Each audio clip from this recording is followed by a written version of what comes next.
longle Tripura mata longle IPFT ni yakare phainai rongno जों खाबाय खबाय लामसगो IPFT ni yakare phainai rongno जों खाबाय खबाय लामसगो IPFT ni yakare phainai Tripura mata hapainai rongno लामसगो Bubagra ayo loktu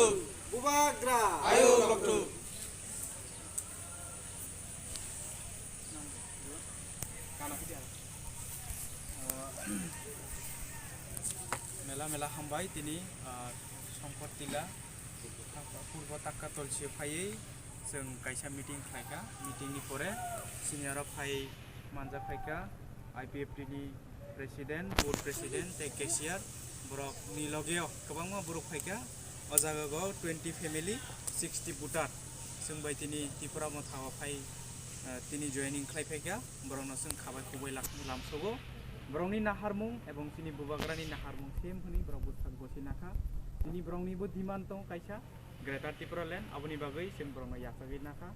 borok bo samneo जों bai baksa pal khlaiयै जों जे कोनो आन्दोलनो जों baksa khlai जों samung tanglainai जों baksa khlai yapri selainai honi जों salaika salaimani pore जों दिनियाव ब्राउनो यासागै नाहा दिनियाव बुबाग्रा आयब्लक थं Tripura motha आयब्लक हामबाय हामबाय र सिनि ब्रह्मगोनां सात सिनि एमबिसि ना थाय मानजा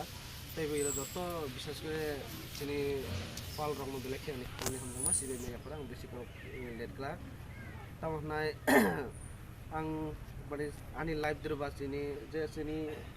जेनेरेशन लाइफ दिरो जे दिनैनि जयनिं उखायनाय जों प्राय तामना पुइला सिनि याफै सेबो जों IPFT पार्टी दिरा जों सिनि जा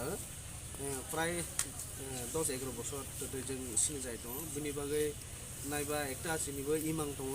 तामनाय सिनि जाति दफानि बागै जखनथ' सामग्लेना IPFT ओय IPFT नि बेलेखे जों जालां माने बिनि बागै नायहा